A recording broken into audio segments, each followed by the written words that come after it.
이 인물이 궁금했다. 제92회 느헤미야 13. 느헤미야가 펼친 구제정책의 본질. 지난 영상에서 이스라엘 백성들의 불평과 불만을 풀어주기 위한 느헤미야의 조치를 살펴보았습니다. 첫 번째 조치는 가난한 백성들로부터 이자를 받지 말자는 것이었습니다. 나부터 이자를 받지 않을 터이니 너희들도 나를 본받아. 앞으로는 이자를 받지 말라고 명령하는 게 첫 번째 조치였습니다. 그런데 이자를 받지 않는 것만으로 성난 백성들의 민심을 되돌릴 수가 없습니다. 이미 잃을 것 다 잃었는데, 이미 빼앗길 것 다 빼앗겼는데, 이자를 받지 않는다고 해서 백성들의 삶이 나아질 게 없기 때문입니다. 따라서 더 큰 무엇이 있어야 합니다. 그래서 느헤미야가 하는 말이 느헤미야 5장 11절 너희는 그들에게 오늘이라도 그들의 밭과 포도원과 감람원과 집이며 너희가 구워준 돈이나 양식이나 새 포도주나 기름에 100분의 1을 돌려보내라라는 말입니다. 그런데 돌려보내라라고 표현하고 있으니까 느헤미야가 마치 대단한 일을 하는 것처럼 느껴집니다. 백성들의 모든 빚을 탕감해주는 것처럼 느껴집니다. 그런데 이게 완전히 눈 가리고 아웅하는 격입니다. 왜냐하면 돌려보내는 양이 100분의 1에 불과하기 때문입니다. 100만 원에 해당하는 밭을 저당 잡았으면 1만 원만 돌려보내면 되기 때문입니다. 여쭈어 보겠습니다. 이것으로 백성들의 삶이 나아지겠습니까? 거의 영향이 없겠습니까? 거의 영향이 없습니다. 빚진 것의 100분의 1을 돌려받았다고 해서 백성들의 삶은 달라지지 않습니다. 그래서 눈 가리고 아웅하는 격입니다. 이번에는 가진 자의 관점에서 한번 살펴보겠습니다. 가진 자들은 느헤미야 앞에서 심한 꾸중과 질책과 책망을 들었습니다. 그리고 앞으로 이자를 받지 말고 저당물의 100분의 1을 돌려주라는 요구를 들었습니다. 그런데 이자를 받지 말고 저당물의 100분의 1을 돌려주라는 요구가 가진 자의 입장에서 타격이 크겠습니까? 타격이 별로 크지 않겠습니까? 타격이 별로 크지 않습니다. 이자를 받지 못하기에 앞으로는 구워주지 않으면 그만입니다. 손해볼 게 없습니다. 또 100분의 1쯤은 그들에게는 아무것도 아닙니다. 있어도 그만, 없어도 그만입니다. 느헤미야의 이 조치로 인해 오히려 백성들의 삶만 더 힘들어지게 됩니다. 왜냐하면 100분의 1은 돌려받았지만 앞으로는 더 빌릴 수가 없게 되었기 때문입니다. 그렇습니다. 백성들만 더 힘들어진 꼴이 되었습니다. 상황이 이러하니 가진 자들은 기꺼이 동의합니다. 그까짓 100분의 1쯤이야 하며 기꺼이 따라줍니다. 그 내용이 느헤미야 5장 12절 전반부. 그들이 말하기를 우리가 당신의 말씀대로 행하여 돌려보내고 그들에게서 아무것도 요구하지 아니하리이다라는 내용입니다. 처음에 느헤미야에게 불려나갔을 때는 많은 것을 잃을지도 모른다고 걱정했었는데 막상 이야기를 들어보니 별로 잃을 게 없습니다. 그러니 느헤미야 말에 순순히 응해주는 것입니다. 이처럼 느헤미야가 한 일은 별일이 아닙니다. 마치 백성들을 위해 주는 것 같고 사회 부조리를 엄청나게 개혁하는 것 같지만 결국은 쇼에 지나지 않습니다. 생색내기에 불과합니다. 그러면서도 느헤미야는 하나님 끌어들이는 일은 잊지를 않습니다. 12절 후반부부터 13절까지 내가 제사장들을 불러 그들에게 그 말대로 행하겠다고 맹세하게 하고 내가 옷자락을 털며 이르기를 이 말대로 행하지 아니하는 자는 모두 하나님이 또한 이와 같이 그 집과 산업에서 털어버리실지니 그는 곧 이렇게 털려서 빈손이 될지로다 하매 회중이 다 아멘하고 여호와를 찬송하고 백성들이 그 말한 대로 행하였느니라라고 기록하고 있습니다. 별일도 아닌데 제사장들 앞에서 사람들이 맹세하게 합니다. 또 이 말대로 하지 아니하는 자는 하나님께서 그 집과 산업에서 털어버려서 빈손이 되게 할 것이라고 겁박까지 합니다. 하나님을 가르치는 것이 아니라 하나님의 사랑과 은혜의 원리를 가르치는 것이 아니라 오히려 하나님을 왜곡해서 팔기까지 하는 것입니다. 사람의 방식으로 하면서 이것이 하나님의 방식이라고 억지를 부리는 것입니다. 참으로 어쩔 수 없는 죄인의 모습을 느헤미야를 통해 확인하게 됩니다. 계속해서 이어지는 느헤미야 5장 14절로 19절의 내용도 마치 백성들을 위한 일 같지만 결국은 생색내기에 불과한 일입니다. 느헤미야가 총독의 녹을 받지 않았다고 하니까 느헤미야가 대단한 일을 했다고 생각합니다. 느헤미야가 지도자로서 대단한 모범을 보였다고 생각합니다. 그러면서 자기부터 희생할 줄 아는 참 지도자 느헤미야를 본받아야 한다고 생각합니다. 그러나 그렇지 않습니다. 왜 그렇지 않은지 이유를 차근차근 살펴보겠습니다. 우선 느헤미야 5장 14절 유다 땅 총독으로 세움을 받은 때 곧 아닥사스다 왕 제20년부터 제32년까지 12년 동안은 나와 내 형제들이 총독의 녹을 먹지 아니하였느니라라고 기록하고 있습니다. 쉽게 말하면 12년 동안 유다 총독으로 있으면서도 월급을 한 푼도 받지 않았다는 뜻입니다. 여기까지는 좋습니다. 인정해주도록 하겠습니다. 그런데 이어지는 내용이 조금 거슬립니다.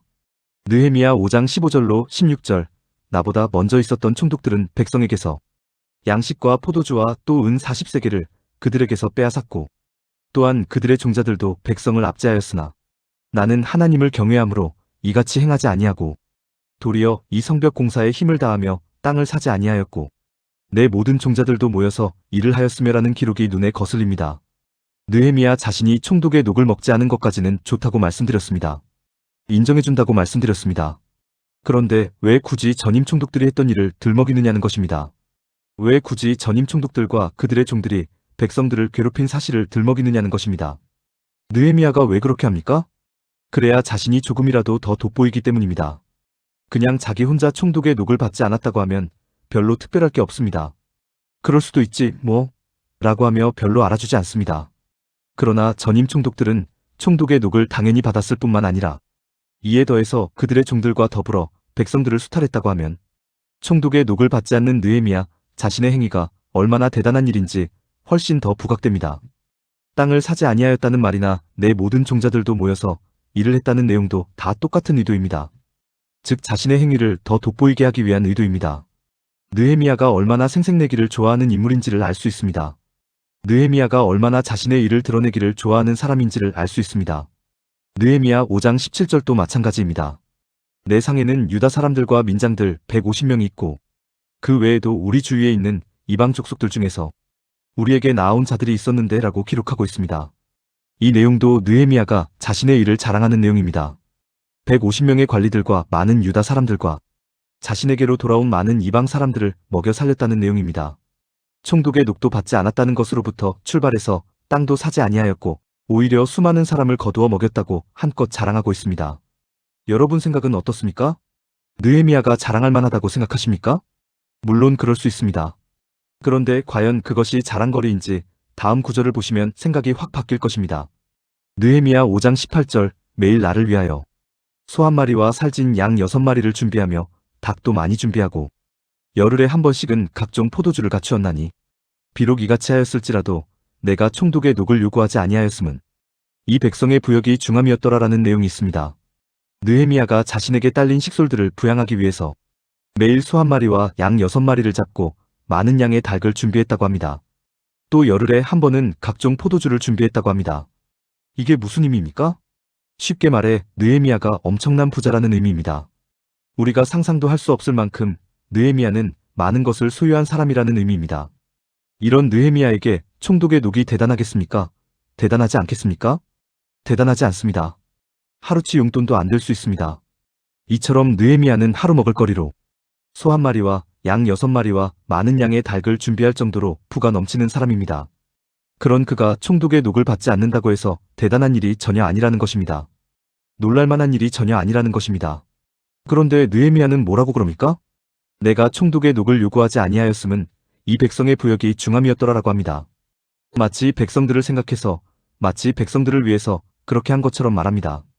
지나가는 게도 웃습니다. 그런데 더 웃기는 일은 이런 느헤미야가 느헤미야 5장 19절 내 하나님이여 내가 이 백성을 위하여 행한 모든 일을 기억하사 내게 은혜를 베푸시옵소서라고 기도하고 있다는 사실입니다. 자신의 의로운 행위를 절대로 잊지 마시고 30배, 60배, 100배로 갚아달라고 기도하고 있는 것입니다. 이게 얼마나 코미디입니까? 정말로 웃기는 일이 아닐 수 없습니다.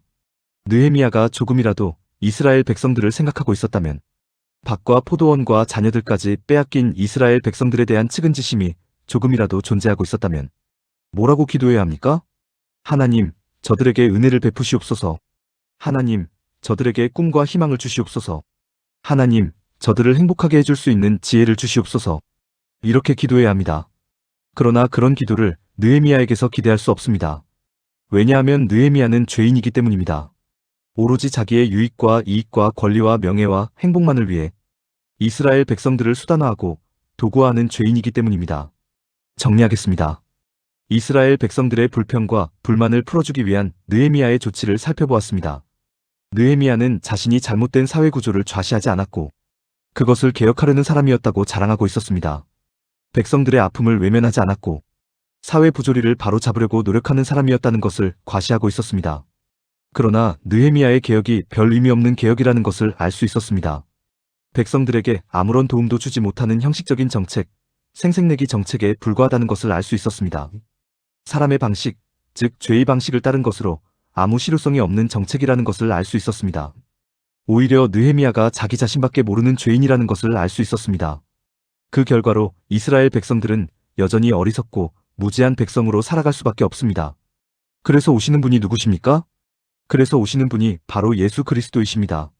어떤 정책을 통해 상황을 바꾸시는 것이 아니라 아예 사람이라는 존재를 바꾸어 주시기 위해서 예수님께서 오시는 것입니다. 십자가에 달려 죽으시고 부활하심으로써 죄를 물리치시고 죄인이라는 존재를 사랑과 은혜의 원리를 마음 한가운데에 가득 품은 하나님의 사람으로 변화시켜 주시기 위해서 예수님께서 오시는 것입니다. 느헤미야에 기록된 내용과 예수님의 오심이 어떤 상관관계가 있는지 늘 기억해 주시기를 부탁드립니다. 오늘 내용에 공감이 되었다면 구독과 좋아요, 알림 설정 부탁드립니다. 하나님의 말씀을 바르게 전하는 데 큰 도움이 될 것입니다. 평등하고 공정하며 정의롭고 행복한 세상을 이루는 데 큰 도움이 될 것입니다.